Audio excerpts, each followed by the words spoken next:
Selamat pagi, Assalamualaikum warahmatullahi wabarakatuh. Terima kasih waktu yang diberikan kepada saya. Kali ini saya akan mencoba menyampaikan pendapat saya terkait diskusi 4 pada mata kuliah studi komparatif pendidikan dasar di berbagai negara. Eh, Perkembangan teknologi informasi dan komunikasi di pendidikan dasar di Indonesia terkait tentang integrasi teknologi informasi dan komunikasi atau TIK dalam pembelajaran di pendidikan dasar itu sendiri. Integrasi TIK dalam pembelajaran di pendidikan dasar yang kita tahu perkembangan teknologi informasi dan komunikasi telah mengubah paradigma pendidikan, termasuk di tingkat pendidikan dasar. Sebagai guru pendidikan dasar, saya memiliki peran penting dalam memastikan bahwa integrasi TIK dalam pembelajaran tidak hanya sekedar menggunakan perangkat teknologi saja, tetapi juga berkontribusi pada peningkatan keterampilan, kreativitas, dan pemahaman konsep siswa.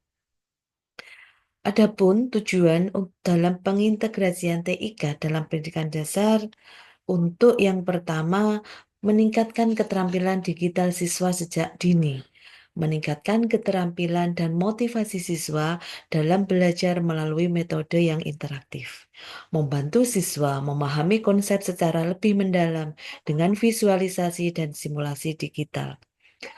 Yang keempat, mengembangkan keterampilan berpikir kritis dan problem solving melalui berbagai platform edukatif. Langkah konkret yang saya lakukan dalam pemanfaatan teknologi dalam pembelajaran, saya sudah melaksanakan yang pertama, penggunaan media pembelajaran interaktif. Contohnya aplikasi Quizzes, Google Classroom, untuk membuat pembelajaran yang lebih menarik dan interaktif. Penggunaan media edukasi dari YouTube atau platform pembelajaran digital lainnya untuk memperjelas materi yang saya ajarkan, terutama untuk mata pelajaran yang membutuhkan visualisasi seperti IPA dan matematika. Menggunakan platform seperti Google Classroom untuk mendistribusikan materi, memberikan tugas, serta memfasilitasi diskusi online bagi siswa. Selanjutnya, memanfaatkan aplikasi dan perangkat lunak pembelajaran.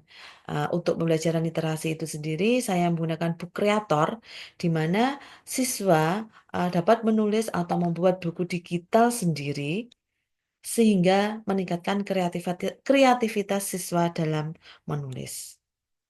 Penerapan pendekatan blended learning. Saya mengkombinasikan metode pembelajaran tatap muka dengan pembelajaran daring. Contohnya, saya memberikan video materi sebagai tugas sebelum pertemuan kelas. Sehingga waktu di kelas, siswa sudah siap untuk mengikuti pembelajaran dan diskusi untuk pemecahan masalahnya. Mempersiapkan literasi bagi guru dan siswa itu sendiri dengan pelatihan dasar kepada siswa seperti cara mencari informasi yang valid di internet dan bagaimana toh menggunakan pembelajaran teknologi dengan bijak.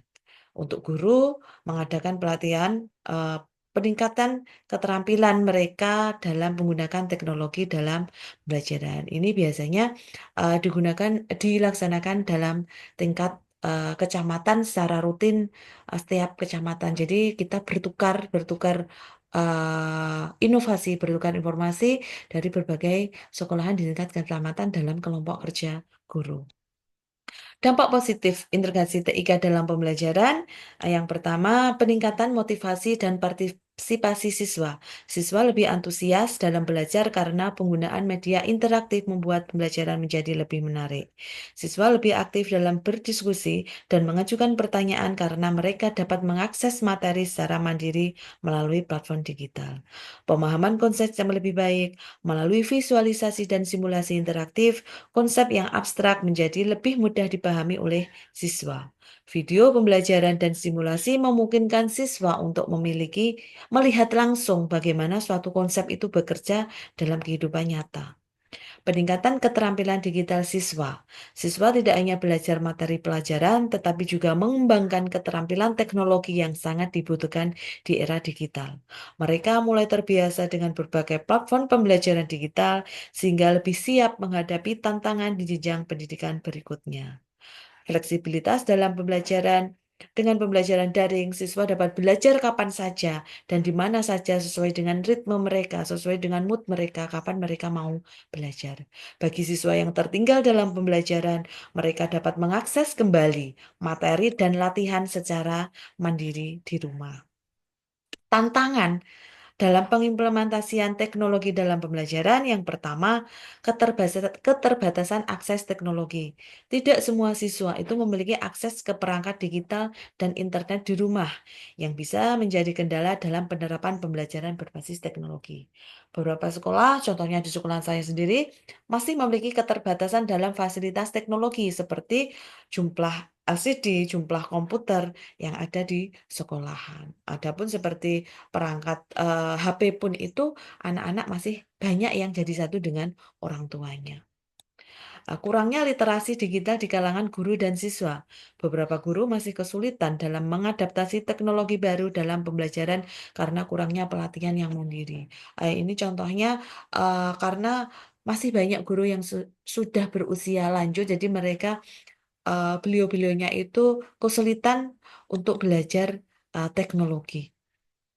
Gangguan dalam pembelajaran itu sendiri, siswa kadang tertarik untuk lebih bermain game daripada mengakses media sosial saat diberikan perangkat teknologi. Jika dibolehkan membawa perangkat teknologi ke sekolah, disuruh kegiatan atau pelajaran yang katanya dengan teknologi, ternyata tanpa pengawasan mereka justru membuka game. Kendala teknis dan koneksi internet. Tidak semua sekolahan memiliki jaringan internet yang stabil untuk mendukung pembelajaran daring seperti di sekolahan saya karena sekolahan pinggiran. Integrasi TIK dalam pendidikan dasar ini adalah merupakan langkah yang sangat penting untuk meningkatkan kualitas pembelajaran, meningkatkan keterampilan digital siswa, serta membantu siswa memahami konsep secara lebih mendalam. Namun, agar implementasinya ini berjalan efektif, diperlukan upaya yang berkelanjutan agar pelaksanaannya sesuai dengan harapan kita.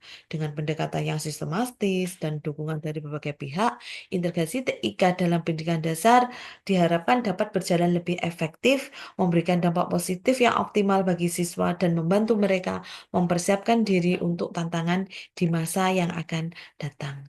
Terima kasih waktu yang diberikan pada saya. Uh, Cukup sekian. Wassalamualaikum warahmatullahi wabarakatuh.